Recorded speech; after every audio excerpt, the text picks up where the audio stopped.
COVID spread out, you see. It's creeping back in, isn't it? It's creeping back in and coming to the county. Welcome to the second of our Lent sessions, or it's the first part of the 5 sessions that I'm leading. Mike did the introductory one 2 weeks ago. And we are, as ever, part of this organisation equipping Christian leaders in an age of science. They have taken money from the Templeton Religion Trust, and they've got 20 projects running around the country, one of which is done by the Methodist Church in the Bolton, Padstow and Weybridge circuit, particularly out of Weybridge Church and Tube Station. And of course Mike and I are what we call co-directors, which means we're the ones to blame, though after the 17th there'll only be one person to blame. Three. And our passion, and I've run courses like this before, but Mike, of course, it's built into his DNA, and this organisation is that they are keen to demonstrate that faith and science do not have to be in conflict. And in fact, as David Wilkinson says, who was one of the directors of the project up in Durham, a key figure in Christian and science, he says, actually, we can both learn from each other, science and faith. So we're going to look at these 5 subjects that I've picked up, titles deliberately provocative. That one comes as an entire shock to you, knowing how I operate. But I like this kind of thing. So that's our plan. The evening format's going to take, I plan to have finished at the latest in 90 minutes. Okay? So that, you're going, oh, sorry. But just so you know, because you need to know where we're going, I need to know where we're going, because I haven't delivered this stuff before, so who knows where we would be if we didn't have a time scale. Similarly, as ever, I genuinely want people to ask questions. What I would really enjoy if someone says, I don't understand that, you haven't explained that very well. That would be great. I promise you this, if you think that, you will not be the only one.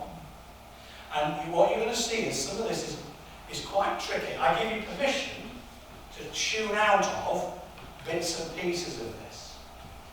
Because some of it, well, you'll see.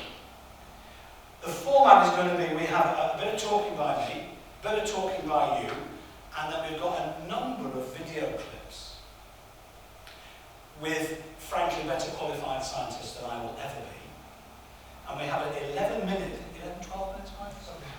A reflection, and you see why, from Mike, who has put it all on camera and captured that. So there's going to be quite a lot of looking at the screen. We've worked hard to get the sound right and the vision right, and we intend to get it good. There's going to be quite a lot of input here. If I can see that you're all flagging, we'll finish by 8:15. Is that a deal? Is that no or less anyway? I'll just put it back to next week. But we'll start with prayer. Precious Father, teach us something that we have not heard before. Show us something and explain something that we've never quite understood before. And change us, Lord, by the fact that we listen to the one who has the words of eternal life. Amen. Okay. We're going to talk briefly about terminology. Over the next hour and a half, the word God, I'm going to focus on God. And what I'm really talking about is the concept of God. Interchangeably, on occasions, I am going to talk about faith. God, of course, is, let's call him the objective force, personality, that Christians and other monotheistic religions hold to be the beginning and the end of all things. And that's roughly it, but I'll be focusing on Christian religion, Christian faith, since I know a lot more about that than I do about the others. So there's God. Faith, of course, is the human response to God. So faith, you have to believe something. And sometimes we hear the term belief. But also religion. And religion really is the organised institutional structure that guides people and, if you like, holds a particular view of God and faith. You know that? So God is out there. Believe me, I know he's in here as well, but just to help you. God's the objective concept of God. Faith is what I do about God. And religion is the organisation that helps hold all that together. Okay? We're going to do a lot of summarising like that. Science. Does anybody actually know? I mean, there's the right people in the room. The root, not you, because you know all this stuff, but the root of the word science. Do you know what actually it means? You know that it is, you see. You sort of know. It really means knowledge. That's what it means. Is it from the Greek or Latin? It means knowledge. So, in other words, has knowledge killed the concept of God?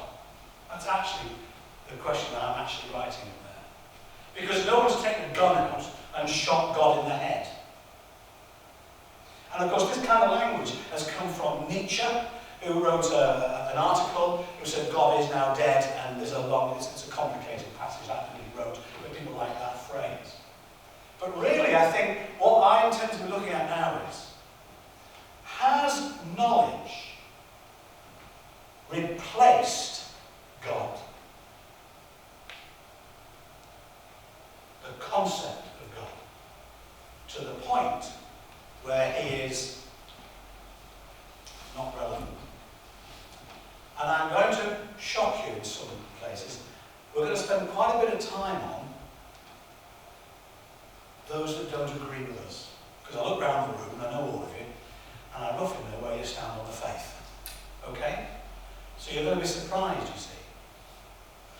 When I was on my ordination course, they brought in 3 chairs of district. There are no mightier people in the Methodist Church. And these three chairs came in, and no one planned anything for the evening with a 20-year-old dance. You can tell no one planned. They were over dinner thinking, what are we going to do? We haven't thought what we're doing. And he said, why don't you all go through the last 2 books that you've all read, and gave presses of the last 2 books you've read. So we're going to get a pressy on 6 books. I have to tell you, my heart sank. I didn't fancy listening to that, the last 6 books. But anyway, the student did that. And they did. They went through all 6 books. Now, when I tell this story to people I don't know, I say someone else asked this question. The truth is, because you're my mates, I asked it. And this is the question I asked. Is it significant that all 6 of those books are about the church? Because all we ever do is talk about the church. Don't you think one of the reasons that we don't know anything about the world is that we don't actually engage with it? I was so pleased with that question, I didn't listen to the answer, if I'm absolutely honest. But the following day, I was walking across the hall, and all the chairs of the district, the bloke in charge, all together, and I walked past them. One of them says to me, sharp by name, sharp by nature. And that was the last thing I ever spoke to that person about.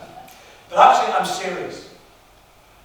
We're going to spend a bit of time looking at the people that have really got it in the Christian faith. And it might look a bit weird.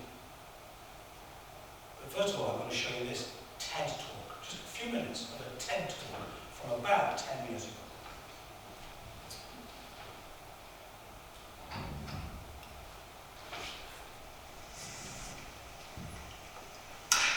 Hello, my name is David Ferris, and I'm going to be talking about religion.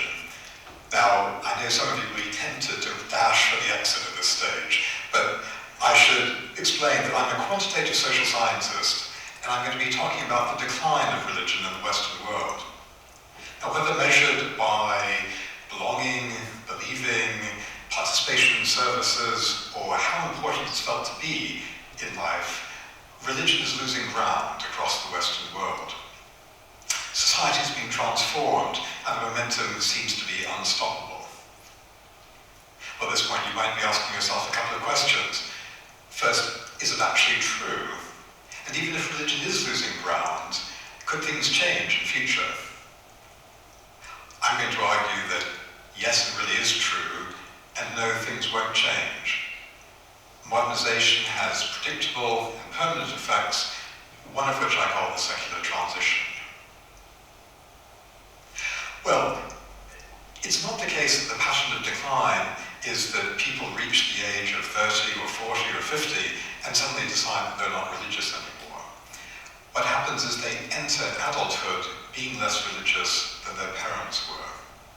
So there's a process of generational replacement where older people who are more religious die out and they're replaced in the population by younger people coming up behind.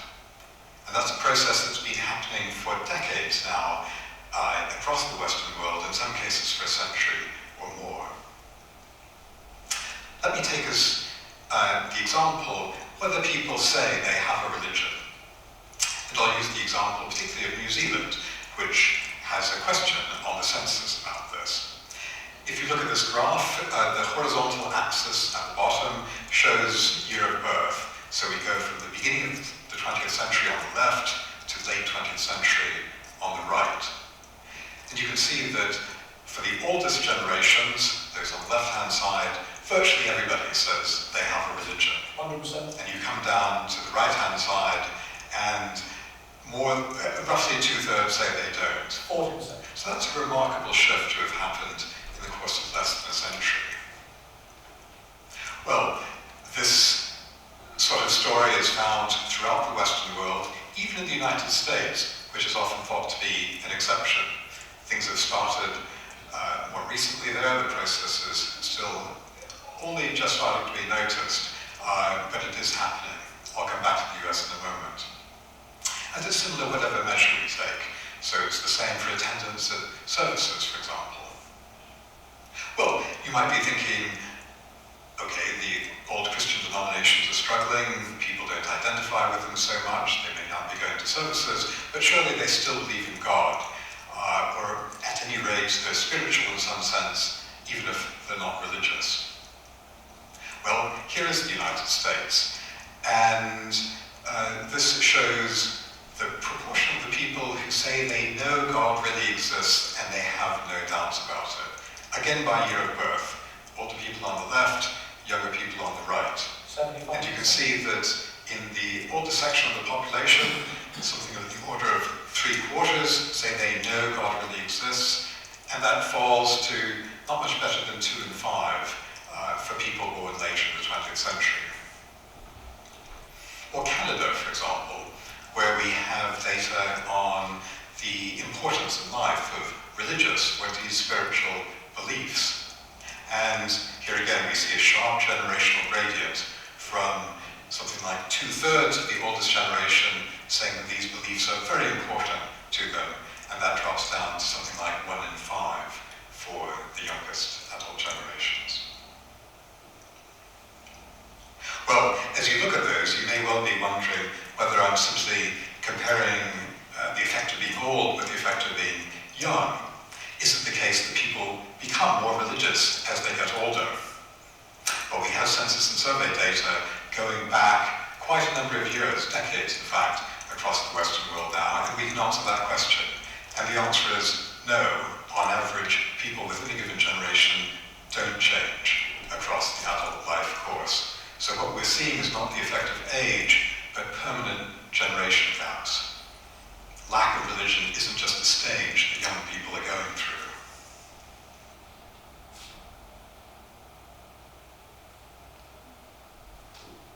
You see, I thought people did get more religious as they got older, before I went into ministry. But actually, the evidence says that that's not true in large numbers. What I did find is that when a partner died, who stopped the other partner going to church, the other partner may come back to church. That did happen. And the rest of that, which I won't show you, but enough of that, I think, it basically says that the real issue here is that the generation below are increasingly less, his language, religious. And basically he says that God for them seems irrelevant. Don't get too despondent. But what I am trying to show is, has science killed God? Is a very real and relevant question for us to actually realise. But it's worse. I'm going to show you you a clip in a minute. This is titled, I won't show you this now. This is titled A Brutal 4 Minutes for Religion. Okay? And that's why I read it. And I watched it, and I agreed. This is Christopher Hitchens. We're going to come back to him in a minute. But Christopher Hitchens, if you know him, is a British journalist and writer who had a very successful journalistic career until the 1980s in the UK, went to America and became a superstar in America. They love his accent and they loved his style. If you've ever watched any of Christopher Hitchens' stuff, it is highly entertaining and he is vitriolic against religion. And I'm going to show you 3.5 minutes. For me, it's not just what he says, it's the way he says it, and it's the reaction of the 1,000 people in the auditorium. And I'll tell you this, there aren't many churches anywhere in this country that have 1,000 people listening to a preacher like this. There is a difference of opinion about how long our species in general has been on the planet. It's a flash of a second in evolutionary time. Richard Dawkins thinks it might be as long as 250,000 years. Francis Collins, the man who did the DNA decoding, the Human Genome Project, Francis Collins says at least 100,000 years. We can show we've been around for that long, quite a long time. I'll take 100, never mind. I don't need 250,000 for my point. Make it 100,000. 100,000 years, people have been, our species have been around on this speck, born, usually dying, actually a great number of them in childbirth when we've got beyond being born. For the first 80 or so, 90 or so thousand years, nearly 100, not living more than 25 to 30 years at the most, then probably dying of their teeth, if they were lucky, or of the other needless mammalian things that show us that we bear the stamp as Darwin proved of our early origin. The appendix we don't need anymore, innumerable other shortcomings of our design. We're designed to live on the savannah that we've escaped from. Terrible disease, suffering, misery, malnutrition, and fear. Where do the earthquakes come from? Why is there an eclipse? What are the shooting stars doing?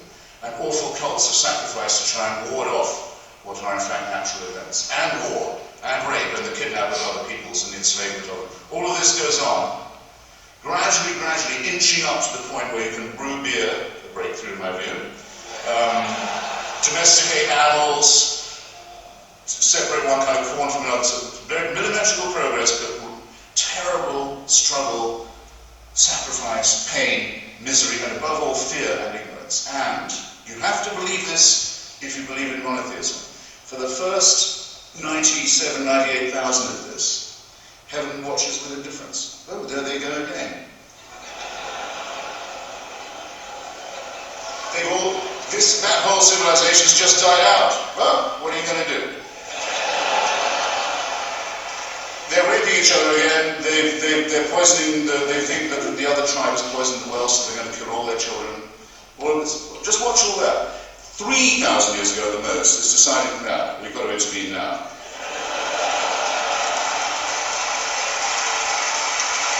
You have to believe it. You have to believe it, and the revelation must be personal, must appear.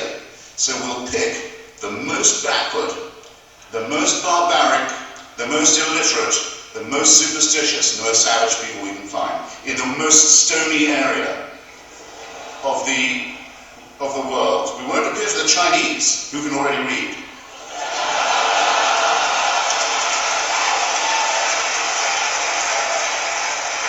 We won't appear in the Indus Valley, where they know a thing or two and they're already, they're very far past. No. We'll appear to this brutal, enslaved, hopeless, superstitious crowd, and we'll force them to cut their way through all of their neighbors with slaughter, genocide, and racism, and settle on the only part of the Middle East where there's no oil.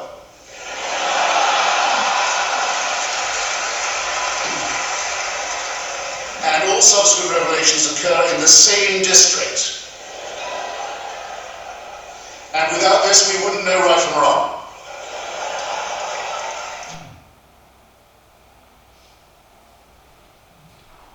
Now, he's not trying to be our friend. You understand that?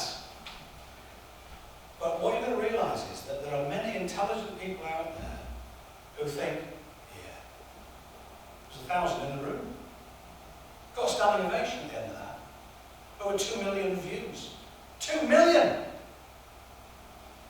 And he tells a story which is funny and entertaining, because he is an entertainer as much as anything else. He makes his living actually lecturing publicly, not professionally in an institution.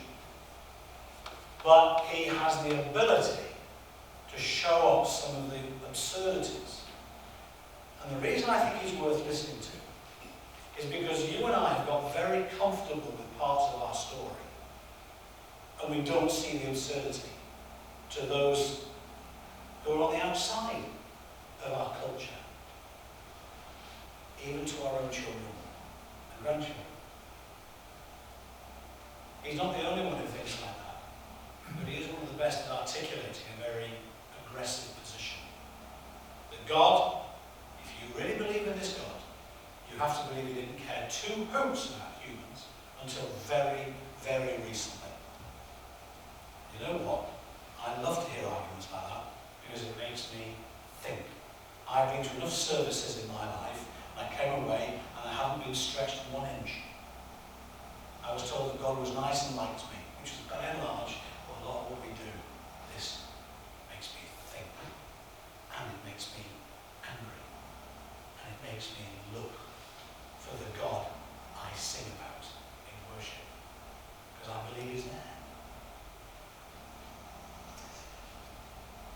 We're going to look at the 4 main opponents. The reason that there is this attack recently is that, well, let me just show you this.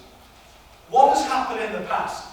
The classic response between faith and science has been something which is articulated by a scientist called Stephen Jay Gould. And he called it a blessedly simple and entirely conventional response to the supposed conflict between science and religion, and it's called this. You call science and religion, if you don't remember these phrases, don't worry, non-overlapping magisteria. I just feel really clever just saying that. But what it means is they're different kingdoms, and never the twain should meet. Science can have all the say in there, and faith can have all the say over there. It's quite common. And one simple way of putting this, and to be honest, it has satisfied me for many years, science says how things work, faith says why. And a lot of Christians find that very satisfying. And I think there is some truth in that. Quite a bit of truth in that. In fact, I'll show you 1 or 2 good examples. David Wilkinson says that to describe a kiss is that what you do is you have a microbial contact, exchanging carbon dioxide with physical pressure. That's a kiss. But when I say to Susan, give us a kiss, it doesn't mean let's have a microbial exchange. It doesn't mean that. It means I've done something wrong and I want to get a kiss in first before I tell her. That's what it means. But I'll give you another example. Your hand.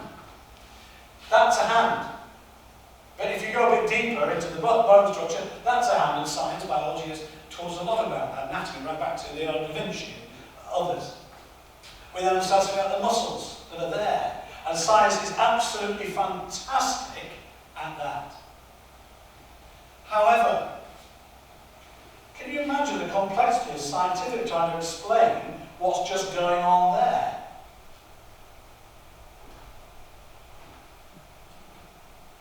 It's quite complex. In fact, almost too complex. The other, of course, is if I was to go to Michael in a good cloud like that, which I wouldn't dream of doing, things like that. But you see, let's say in the pub next door that happens. It's quite a complicated thing, and yet the hand, it's difficult to explain everything that's gone on like that. And then if you look at each of these, the wedding ring, the way that's being held, the young hand nurturing the old hand, the business deal, and the black hand and the white hand, there's a lot going on in each of those, which science is less equipped to explain.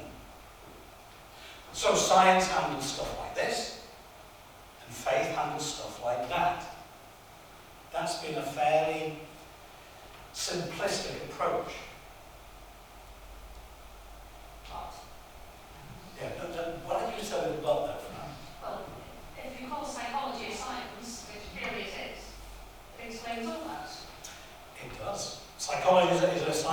how old?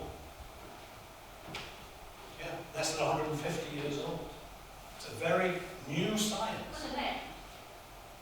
What's the name? But that way of thinking is as old as thoughts. It might not be thoughts. No. But of course, science, I really hesitate to speak about for science, so just have it in mind, just because it goes, well, that's wrong. But science basically works on the empirical sense. I don't want to give the Socratic method, but basically it says, look for evidence, assess the evidence, and repeat. Because if you can predict from what you've learned, then you have proved that is true. Either always, or at least if nothing else changes. You get that? And psychology tries to do that, and I think it's one of those sciences, like all the social sciences, it's difficult to repeat because there's an ethics about trying to repeat problems in people's psychology. But you're right. And we'll come on to that. I'm really glad you said that. Which is why it's quite a simplistic concept. And the thing is, can we actually therefore leave science and faith to their own devices? And the answer is, clearly not. In a minute we'll look at why the world says that. Why does the church, why does theology, why does scripture say you can't separate out faith from science? Does anyone, why do you think? You're shaking your head no, which is always a nervous sign for me. But why? You might agree. We're better off just putting that to one side, letting science do its thing. We'll focus on the God stuff and ethics, morals, community service. Why do we have to interfere with science? It's all part of life.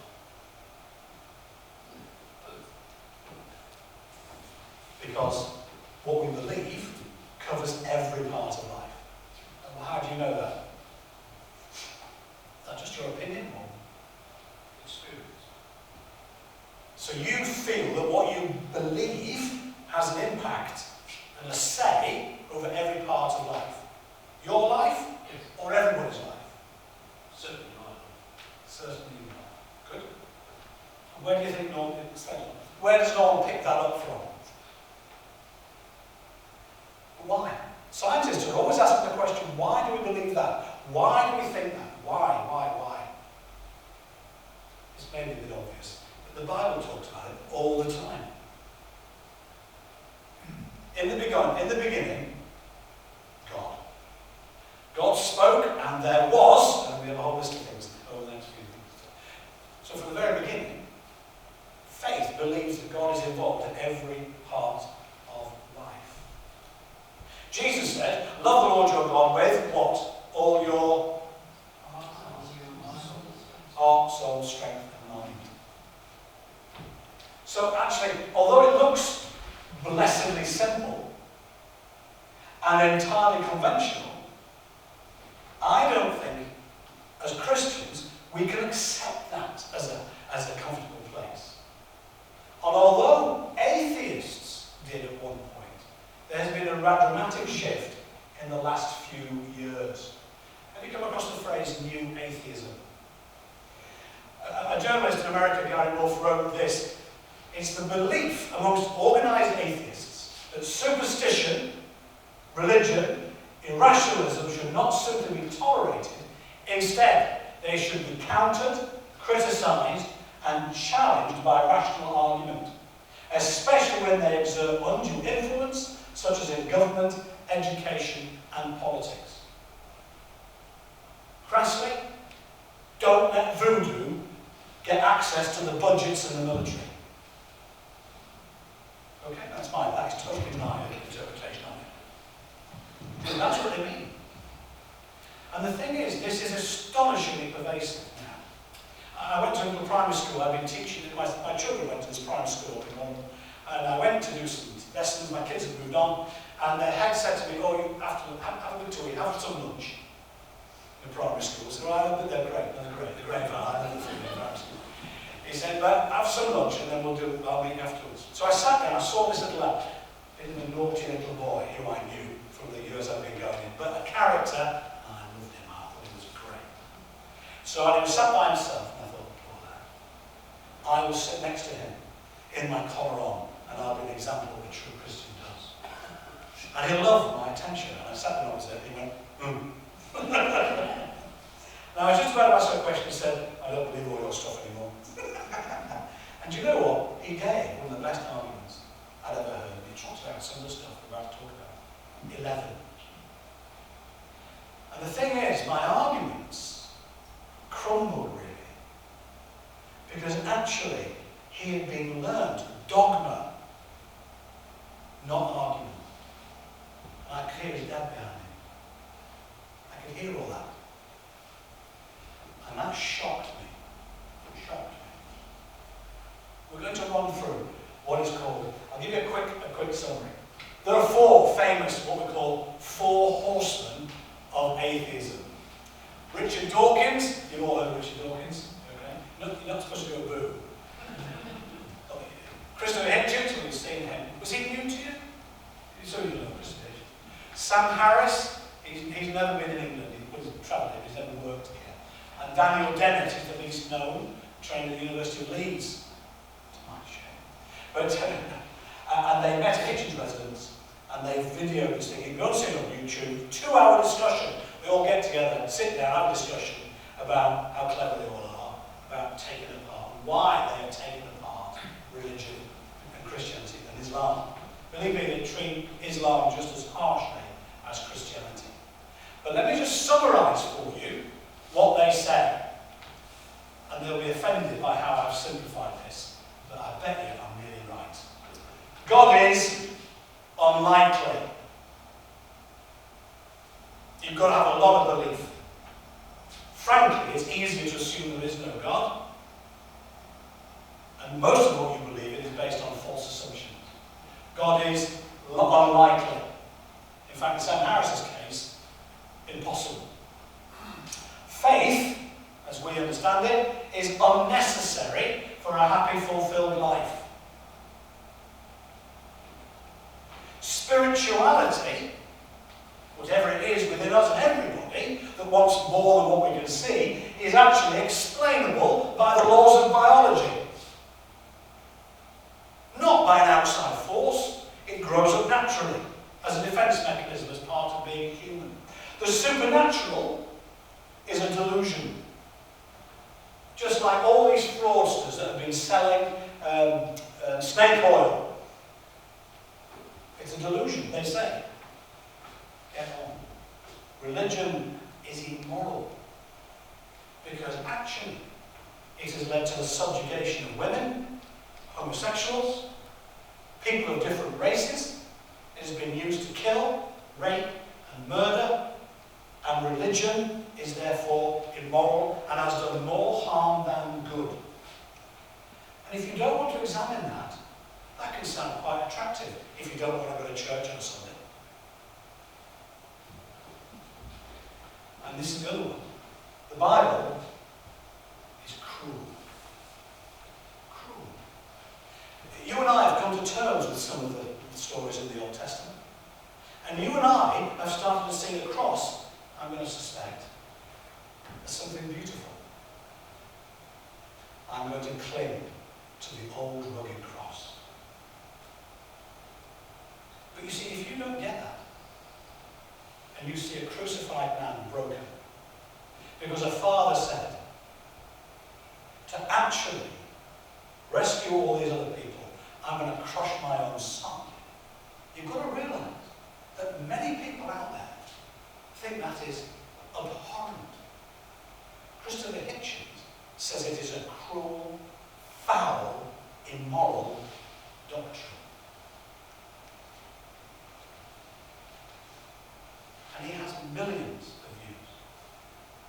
So it doesn't entirely surprise me now that although I don't think the vast majority of people in the world believe what he says, I do know for a fact that the vast majority of the West don't believe the word that we say. Which is why that question has science killed God. It has got some clear, it's not a daft question, it's got some clear credibility. This is the bit you can zone out of. I'm going to fly very quickly through what these 4 people say. Just there we go. Richard Dawkins, he's an evolutionary biologist. And he basically starts with the assumption there is no God, and science can answer all questions. It hasn't yet, but it's going to, because it's done an amazing job recently. And I haven't got to make up stuff or do mental gymnastics or damage my own logic to believe in it. Science is a complete answer, or at least it will be, and it has been the best option so far. Faith is the great cop-out. It's the great excuse to evade the need to think. It's to evade evidence. Faith is belief in spite of, or even perhaps because of, the lack of evidence. For him, no room for faith. Science is about knowing for certain. Faith is about enjoying not knowing and making your own version up.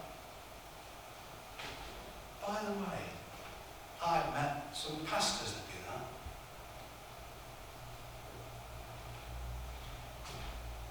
How about this one? We are all atheists about most of the gods that humanity has ever believed in. I am. I only believe in one God, you know. All the others I think are rubbish. I agree with them entirely on all the others. Some of us just go one God further. It's devastating stuff. What worries me about religion is that it teaches people to be satisfied with not understanding the world they live in. It teaches us to be satisfied with not understanding the world.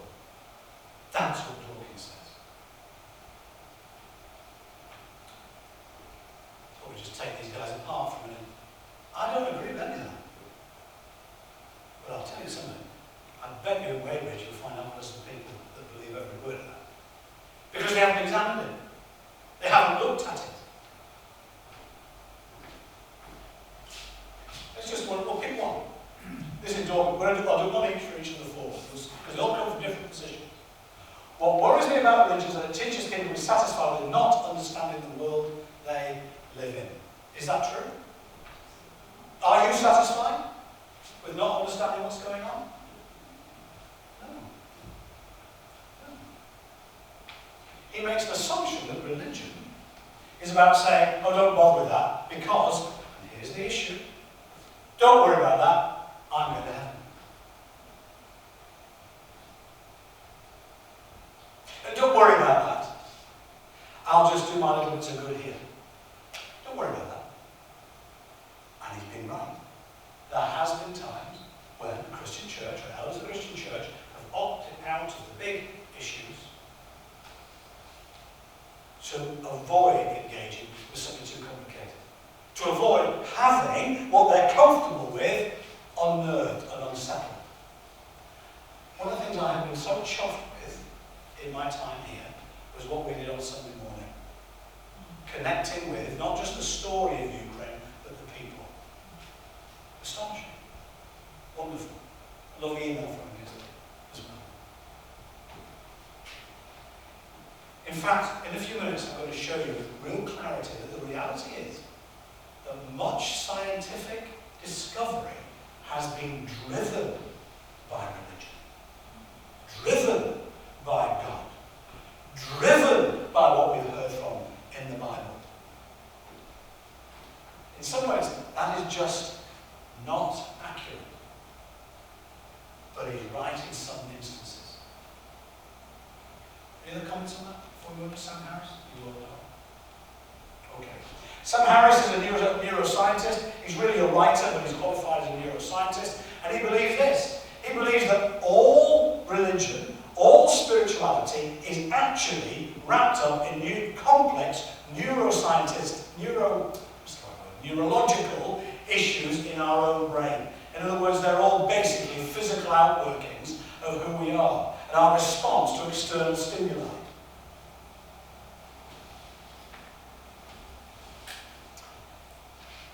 Everything of value that people get from religion can be had more honestly without presuming anything on insufficient evidence. In other words, why do you do religion, he says? Well, I do it for fulfillment in life, for purpose. To fulfill an emptiness within my heart. To get some sense of comfort. And Sam Harris says, there are better ways of doing it.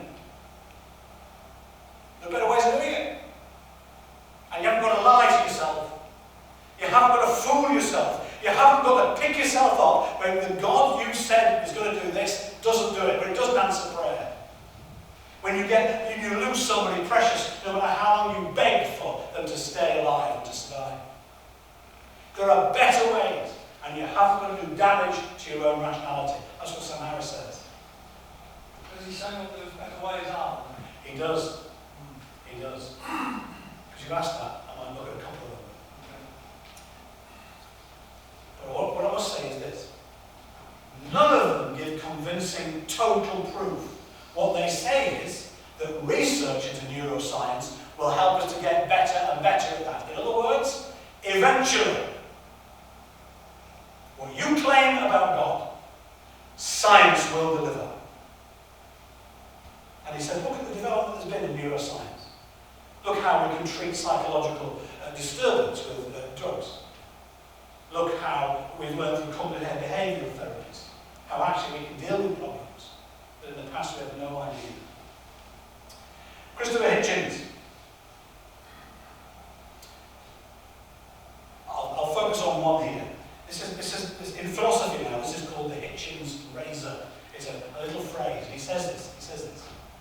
That which can be asserted without evidence, by which he means almost the whole of Scripture, because it hasn't got a lot of evidence. That which can be asserted without evidence can be dismissed without evidence. You tell me that Jesus walked on water, you can't prove it? Right, well, I'll ignore it. On the same logical basis that you asserted. Why have I got anything? Why does it mean anything to me at account to hear that Jesus walked on the water? Or above all, rose from the dead? That's what, and he's now famous for this. You look that up, the Hitchens razor. And he is very brutal about the cruelty and the lack of any true intellectual credibility in any of the Christian faiths. Anyone want to have a bit of a chat with Hitchens about that one?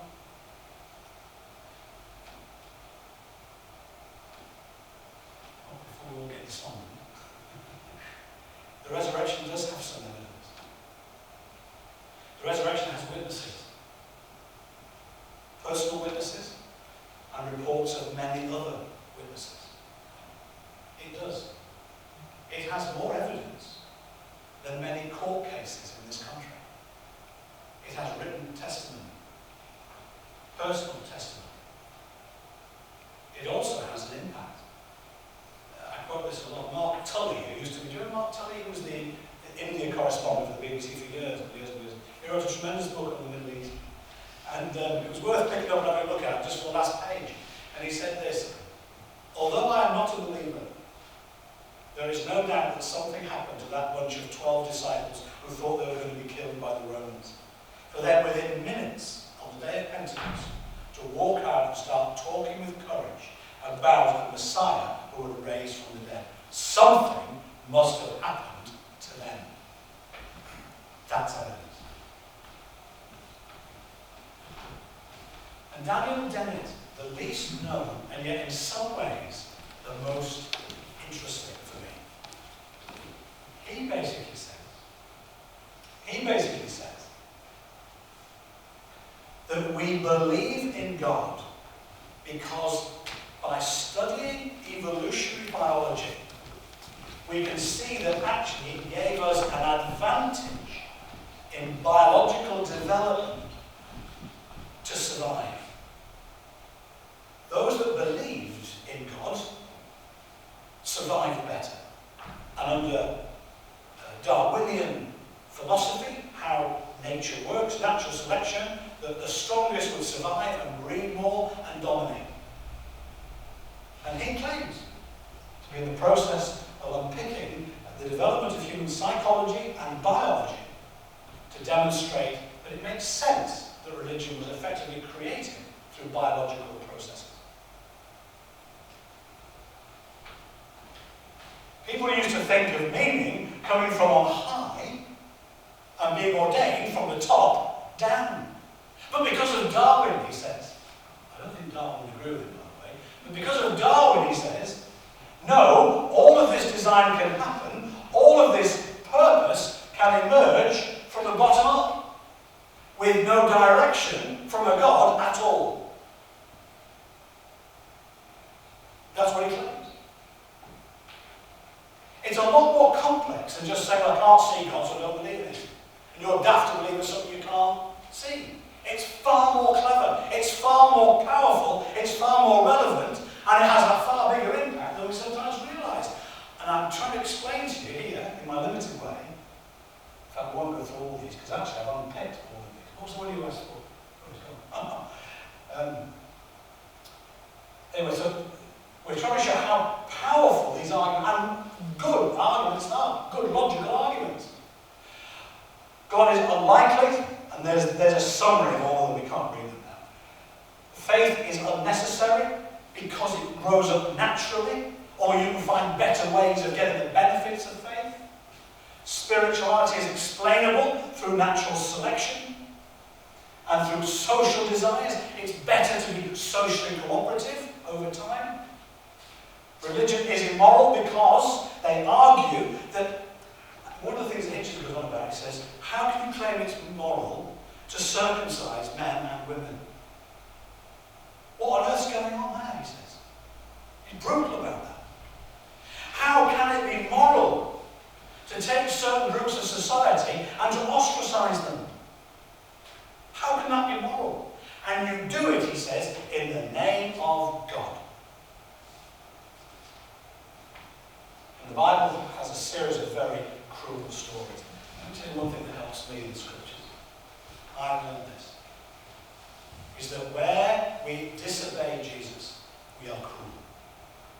When we obey Jesus, we are compassionate and loving. In summary, new atheists say that science is now an alternative ultimate. Even what science cannot yet explain, one day it will. And it does that without all the baggage of religion. All the stuff that people don't like. Just pause there for a second.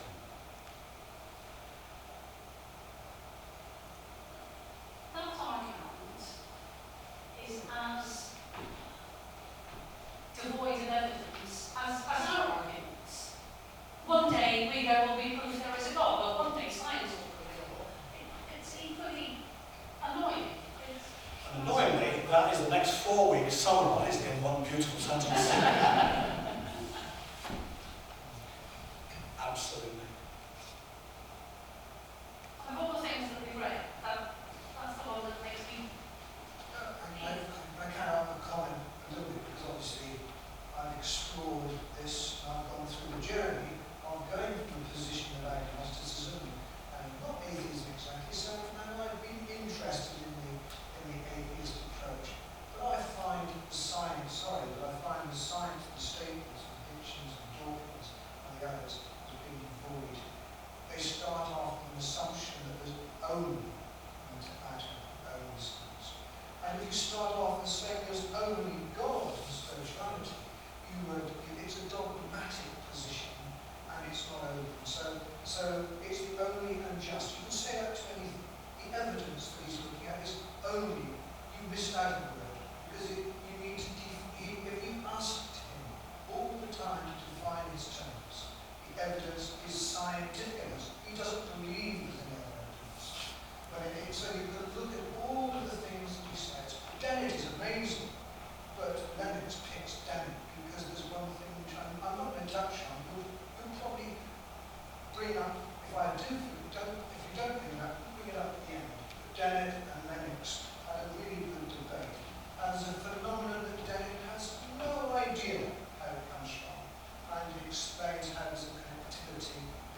not about appealing to large audiences, because large audiences don't behave as individuals. They have a crowd mentality, which is going back before we became thoughtful, thinking individuals. It's what we are now as well. We're all capable of being there as well. Carried away by the sway. Well, and it can be for good, Billy Graham, or it can be for bad, Trump. So, you know, it's the charisma. But all of those things, it's important to know that everything they've said, and to be aware of that ourselves. We are capable, all of us, of closing our minds and believing whatever we, you know, we can get carried away with things. Great. They argue from a science perspective. They're playing a science game. And for those of us that aren't well equipped in science, we think, oh, we've lost them. We're going to lose these arguments. They're powerful, funny.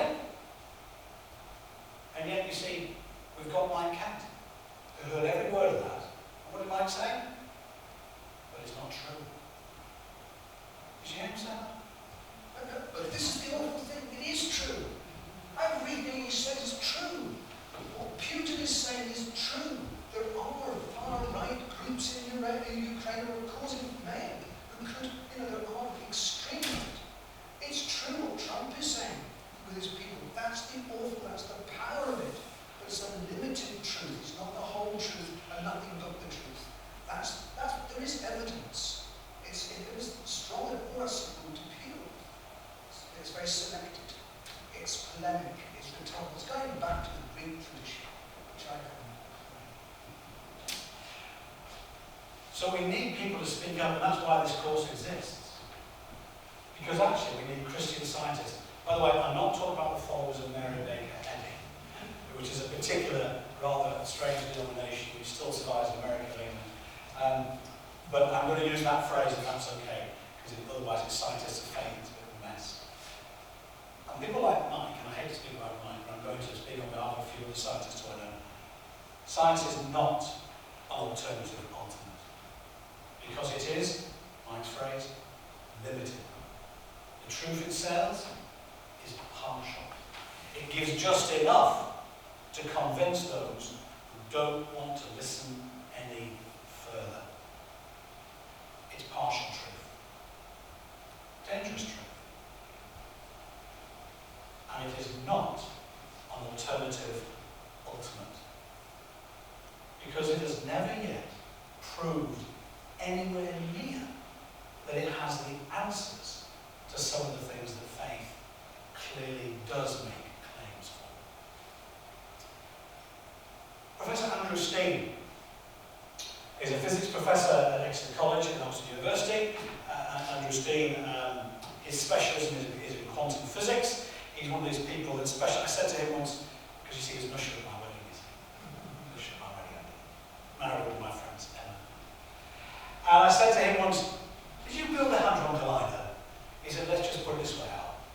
I know more about it than you do. Which is absolutely true. Okay? But Andy, there's a lovely couple of things online that Andy's delivered. He's written a few books about precisely this.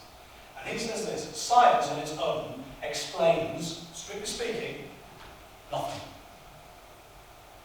It's limited. And the best image I've got, he says, it's like a very well-built bridge, which isn't anchored at either end. Because science has never yet come close to explaining where all this has come from. It isn't even close.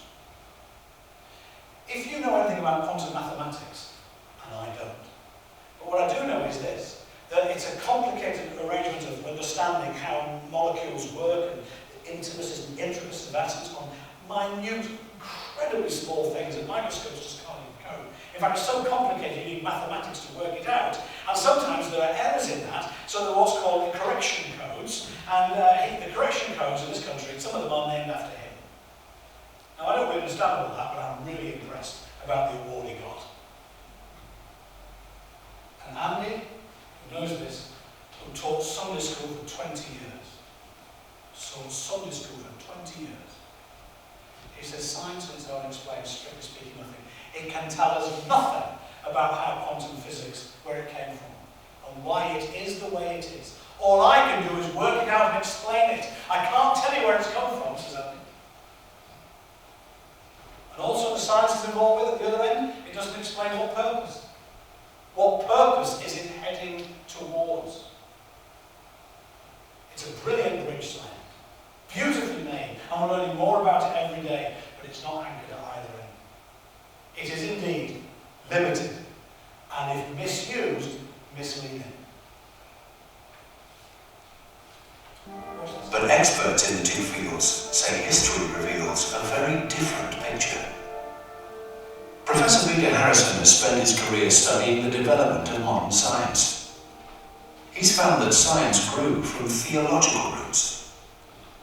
Perhaps science wouldn't have emerged in the West at all had it not been for a certain set of religious convictions about how the world was. That, for example, the world was governed by a rational lawmaker, a deity who had put in place mathematical laws, and this ensured the regularity of the world. So the very idea that the world is a place that is rationally intelligible springs from, or at least for these people, it sprang from the idea that there was a God who had put this order in place. We just pause that for a second. Any way of looking at the world has to be surrounded by a series of underliners. This is a really important philosophical, it keeps coming up again and again and again. Modern Western science was driven by the belief that a single creator intentionally designed and created a world, and therefore it is worth examining it to find out how it's organised. It wasn't chaotic. It's worth the work. And the more work that goes into science, modern Western understanding of how things work, the more we find is that that principle is consistent. The entire system of science discovery is based on the fact that there is logic to that. And so much so, it's really fascinating, if I've got this right, forgive me, is that when you get to quantum physics, where you're dealing with the smallest conceivable things, what we find is that what we thought used to happen to big things doesn't happen with tiny things. But we're still applying the same principles of logic, rationality, mathematics, and it's mathematics is his big thing, well, he's a physicist, quantum math, to try and work that out, because we believe that because of all this history of science and the order and the organisation that we see, we're still applying that to whole new areas. Einstein puts it like this: science is very good at understanding things that it can find. But if we can't find it, one of the things I find incredible, and I can't wait, I must grill him the next time I see him, is dark matter and dark energy. Have any of you heard about this? Forgive me if I get my numbers wrong here, but apparently there is a whole concept of energy and matter that we cannot see, we cannot understand, and we cannot measure. And it's bigger than what we can see, what we can know, and we can measure. And the reason for that is that, well, what they understand about the mathematics of science, space, matter, velocity, space, it needs that space to all of it make sense. But we can't find it. We can't prove it. So we have a concept, but actually we can't measure it. Science is great at measuring the stuff it can find, but the stuff it can't find, it can't measure. Can you measure how much someone loves you? Can you do that? Well, actually, why don't you tell me, I'll tell you how you know if you're loved at the end. So you see this? Science was driven by the idea that a creator made things orderly. We wouldn't be where we are. And for me, again, this is a personal thing, I'm taking a very clear position on this, it's a bit like science has climbed up the ladder and decided it doesn't need the bottom rung anymore, and it's kicked it away. where it's come from, because they don't like the look of it.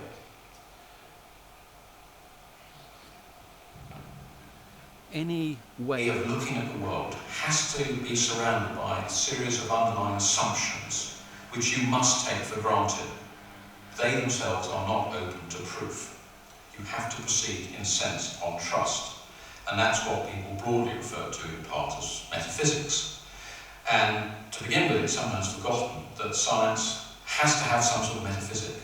And it might be a metaphysics which is actually, from my perspective, rather uninteresting. It's a nihilistic one, which would say it's either completely random or it's completely meaningless or everything came about by chance. But on the other hand, you are certainly invited to consider alternative metaphysics, which again, from my perspective as a Christian, would be regarded as unacceptable by my materialist colleagues, but nevertheless I would say we have a series of interactions here, we have a series of deeper possibilities.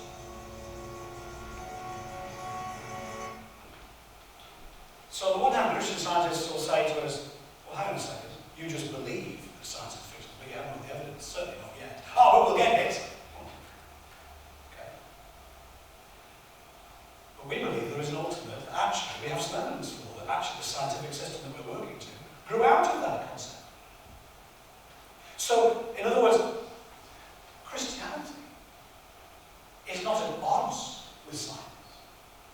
It's the birth of it. It's the midwife of it. Let me show you this. If I will just pause for a second there. All right? Any comments? Anything that... Are we okay with this? I'm getting a bit nervous about some of the looks of it. There's some very good furrowed brows, which I do like. I do like furrowed brows. Go on then, Matt. It's called a scientist. Is God a scientist? Is God a scientist? That's just a clever question. There's an interesting concept of God as a mathematician.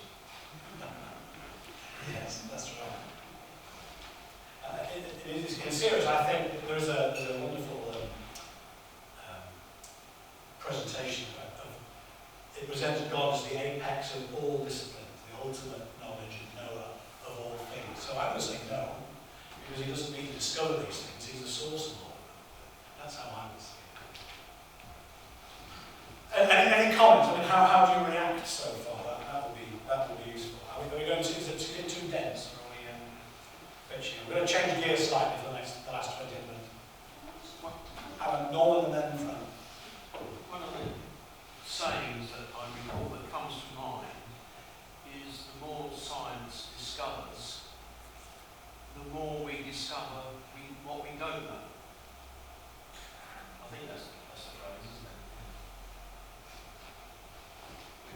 Which shows really that we're hardly anywhere scientifically.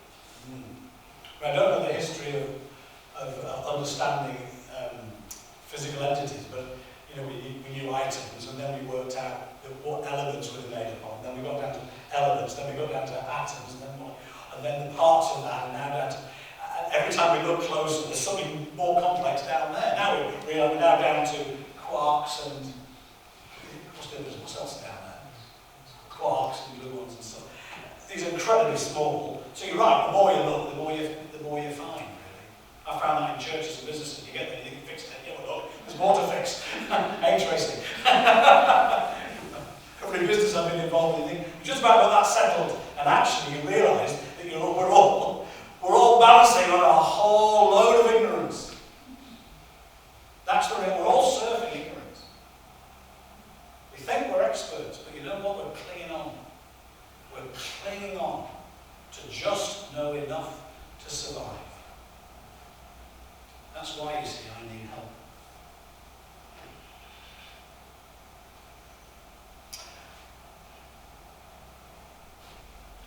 Anyway, I'm going to show you Mike's, well, I think, lovely reflection. In fact, I've been editing it all morning, and it's not that I need to take everything out. But Mike, as you know, is a scientist who has a passion for understanding, and he sees the world around us in a way that very few people I know does. That's why I've been out of Mike a couple of times. And it's like going on a different planet when Mike takes you around the rock pools of Potter. And I can't believe it. And in a minute, he's going to take you on a 10-minute journey on a walk around Polzette. And I didn't know any of that, by the way. And again, he sees things differently because of his scientific knowledge. But it's the conclusions that he draws. And we have a word for this. And we're going to spend a few minutes after Mike's reflection on this. There's a word for this.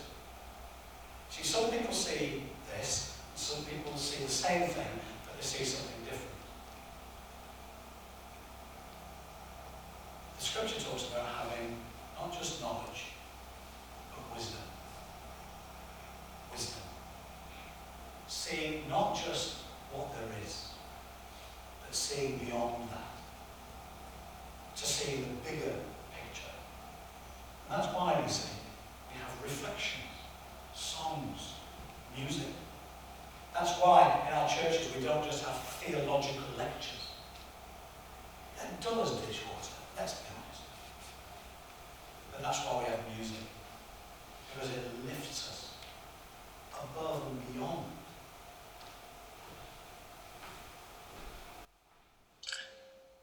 Hello, my name is Dr. Mike Kent. I'm co-director of the Life on the Edge Scientists in Congregations project. This is the first of the reflections for Lent. I'll start with this wonderful image of Earth called the Blue Marble, which we looked at in the introductory session, The World Ocean, Why Should We Care About It? The blue marble reminds us that Earth is a relatively small and indistinctive planet in the Milky Way, except that its surface is covered mainly with water.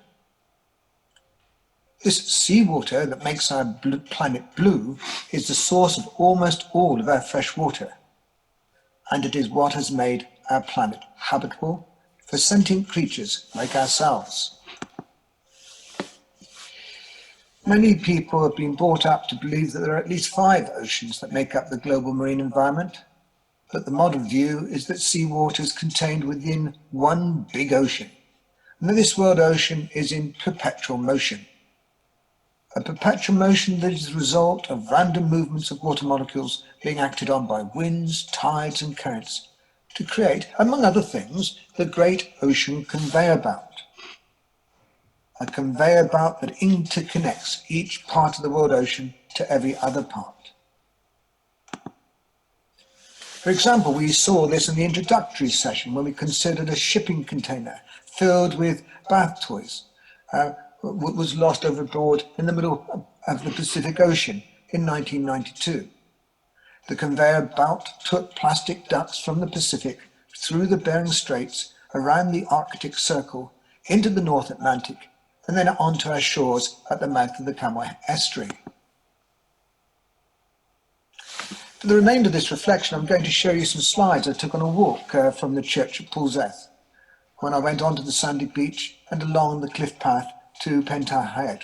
And I'll share with you my reflections, inspired what I saw about 2 major ocean science principles. The first principle is that the Earth has one big ocean with many features. The second principle is that the ocean and life in the ocean shape the features of the Earth. The Bajrathan steps illustrate this principle magnificently. Even in my lifetime, Queen Bess Rock has lost her head to the cut and thrust of wave action.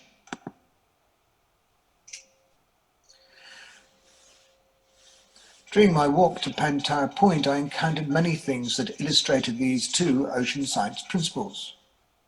Going down from the church onto the beach, as soon as my foot touched the sand, I reflected that I was immediately in contact with something that the ocean had created. Countless millions of tons of sand can be shifted onto a beach or off the beach by a combination of tidal and wave forces that can be constructive as well as destructive. A close look at the sand and gravel on the beach reveals that they comprise of small fragments as well as comprise of shell fragments as well as eroded rocky material. The shell content of the sea sand in the estuary is so great, it was one of the main reasons for the construction of the Bodmin to Weybridge railway line, which opened in 1834. This railway line carried from between Weybridge and Bodmin enormous masses of sea sand to be used to improve soil on agricultural land. The erosive power of the sea also helps sculpt coastal features, for example by widening adits, passages driven into the side of a cliff to work, ventilate or remove water from a mine, such as the lead mines in, under and around Pentire. This photograph shows the erosion of an adit in the cliffs next to Baby Bay, which has resulted in a diversion of the coastal path. A close-up shows the collapse of the cliff, weakened by the cutting of the adit into its sides. Landslides resulting from a combination of natural and human forces can cause large-scale disasters, as well as this local shaping of the coast. Moving up the coast path towards Pentire Point, I took time to examine a blowhole formed by the effect of waves smashing against the shore and being funneled up a gully. Note that the coastal scene created here is a result of human as well as marine activity. Look at almost any image and you'll see that the scenery is a result of humans and marine activity. Continuing along the coast path and looking across the shore, the most obvious feature is the wave-cut platform. It's sculpted mainly by forces in the ocean, but animals such as limpets also contribute to the formation of rock pools. Clamp the mighty limpet grips onto the rock, etching a scar to make it secure. When hungry, it slithers and slides on a mucus sheet, rasping and grasping algae and food on the surface of rocks. Its etching, rasping and grasping erodes the rock and over generations of time help create rock pools. Can you see the bubbles coming from the algae on the limpet? These bubbles contain mainly oxygen produced as a byproduct of seaweed photosynthesis. The creation of oxygen in the sea and atmosphere of our planet is worth a whole series of reflections on its own. Suffice it to say here that oxygen from marine photosynthesizing organisms is responsible for more than 50% of the oxygen in the atmosphere. Think about that. On average, 1 in 2 breaths that you inhale come from a photosynthesizing marine organism. Back to the image of the wave-cut platform and the coast leading up to Pentire Head. It's worth taking a closer look at this image, not because of what's there, but because of what is not there. Notice, there are no houses. This is due to a positive contribution of humans to the creation of the landscape. Let me elaborate by reading an extract from Exploring the Camel Estuary, co-authored by myself and Adrian Langdon. With no houses to interrupt the view, the wild splendour of the stretch of coast from New Polzeath to Pentire Point is enjoyed by thousands of visitors each year. However, in 1936, Pentire's unspoilt nature was at risk. The area was divided into building plots and put up for sale. Only after local and national protesters raised enough money to donate the land to the National Trust was it saved from becoming a housing development. Pentire Point is one of my favourite places in the world. There are fantastic panoramic views inland up the estuary to Padstow and Weybridge and out across the sea to the Atlantic and the world ocean. But this reflection focuses on the origin of the headland. According to many marine geologists, it is the result of a cataclysmic collision between 2 great tectonic plates. The collision contorted the surface of the Earth and resulted in an explosive volcanic activity, which threw up material that eventually solidified into the rocky headland. Evidence for the volcanic origin of Pentire Headland can be found in the dry stone wall that lines the nearby coast path. The stones were quarried from shallow scrapes that you can see near the path. Incidentally, these walls were first built by Napoleonic prisoners of war held in Bodmin jail.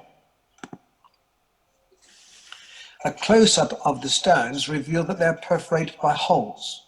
It's these holes that point to the volcanic origin of the parent rocks. I'm no geologist, but according to my understanding, gases escaping from volcanic lava created holes which were preserved when the lava was cooled and hardened quickly by seawater.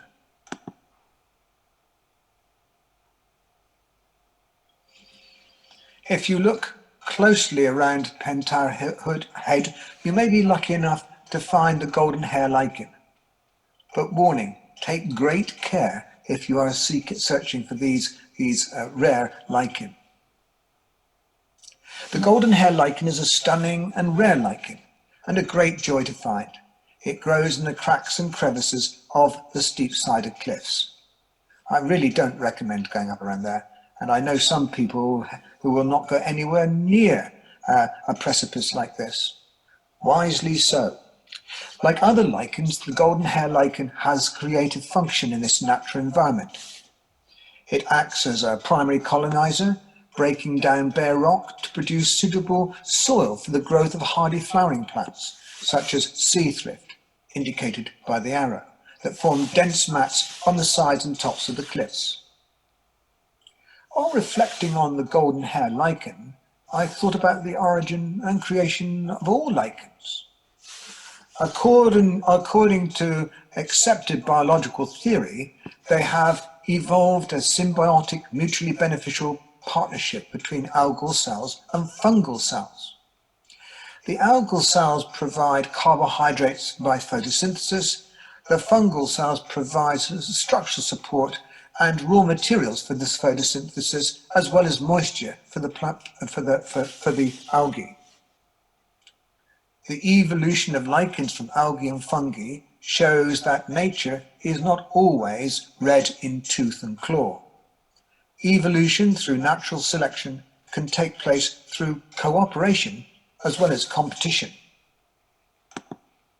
As I was returning to Tube Station thinking my walk and search for inspiration was over, and oblivious to what was going on in the sky behind me, a passerby pointed out with considerable glee that there was a rainbow over New Poulseth, a rainbow that was worth being the climax of these reflections. A rainbow is a fantastic phenomenon. It's the result of reflection and refraction of light as it passes through rain droplets. Droplets, may I remind you, that were created from water which comes from the ocean and is part of the water cycle. A rainbow can be perceived in many different ways, depending on a person's background in science and faith. A person like myself, brought up on Newtonian physics, will perceive light differently from a person who can see and understand the rainbow in terms of quantum physics. Our understanding of the human perception of colours, such as those in a rainbow, is a fascinating ongoing area of research that is being improved through collaboration of biologists, physiologists, psychologists, neuroscientists, linguists and philosophers. Even theologians can help our understanding. For example, to answer questions such as, why do people of different faith view colours, certainly the vibrancy of colours, differently? This seems a good point to end these Lent reflections on the refraction and reflection of light through raindrops that have been created from water in the world ocean. Thank you for joining me.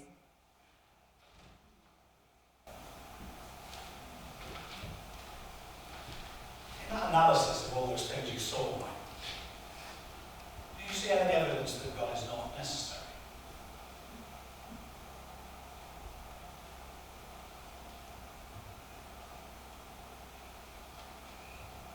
I could look at that. For me, he's not necessary, he's there. And the evidence isn't from nature. The evidence is beyond.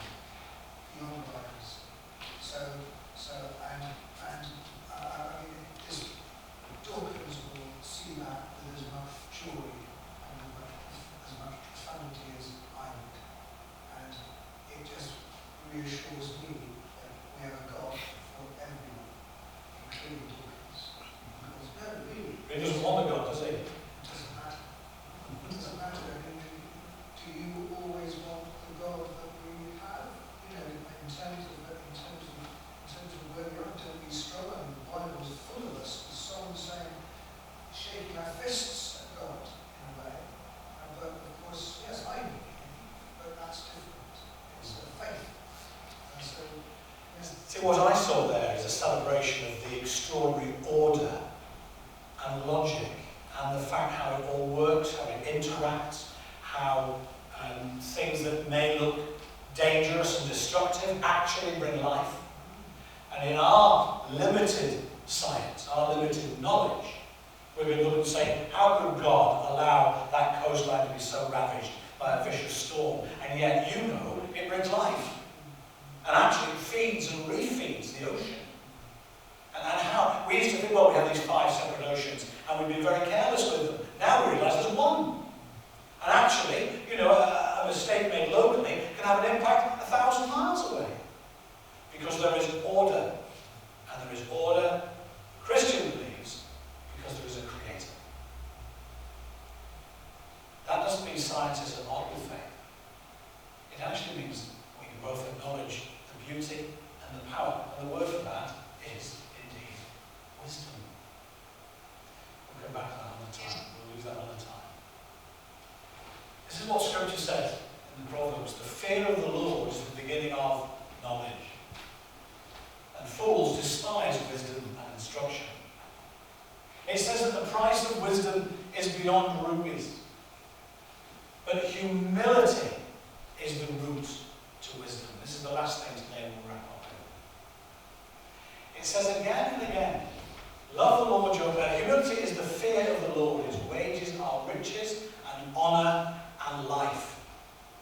The idea that says that we can learn everything there is to know and dispense with God makes ourselves the stars of the show. If, however, we say to ourselves, there is always something more to learn, always, then actually it is either nature or science itself or its creator that becomes the star of the show. And where many of these atheists, some of which are scientists, agree with us, is that they have a sense of faith, that actually science will ultimately lead to good things. And science has led to many good things, tremendous things. And unfortunately, some religion has led to terrible things. However, surely we can have a wonderful corrective. That actually, if we recognise that the position of faith does talk about where things came from, the idea that there is a logic, even a personality, behind the order which enables science to exist, maybe that is something that can be learned, and many Christian scientists hold on to that and work on that basis and look not just for the God, but they look because of their God. And although they may never have to deal with theology in some of their quantum physics or their biology, they can't help but find him because he's in every part of life. The creator, the author, is throughout the novel. The artist is in every brushstroke. And there is real wisdom if you really want to know what's going on. If you go and study English, as C.S. Lewis did, and then taught it, he would know the authors in order to understand their works. Has science killed God? It's had a jolly good go, but it hasn't. It hasn't. And over the next 2 or 3 weeks, we're going to look at a few other things. So each week, or the next few weeks, we're going to have a reflection from Mike. We're going to take one of those atheists and I'm going to give you some flipping good arguments against them. We'll just do one per week. And that will equip you to have conversations with people. Because they'll come up if you want to have these discussions. And And next week we're going to see, does faith need facts? And I'll give you a clue in a minute. Sorry, I'd like to ask a question because obviously this is really good because you write a poem and whatever, people interpret differently, and that's great. You may not have that intention, but it may actually reveal a subconscious intent. That's great. But there was an intention with that reflection in a way. What was for you one word that I repeated a lot of times that was within those series of reflections? Something that was going on, a process that was going on continuously. What was the, did anyone pick it up?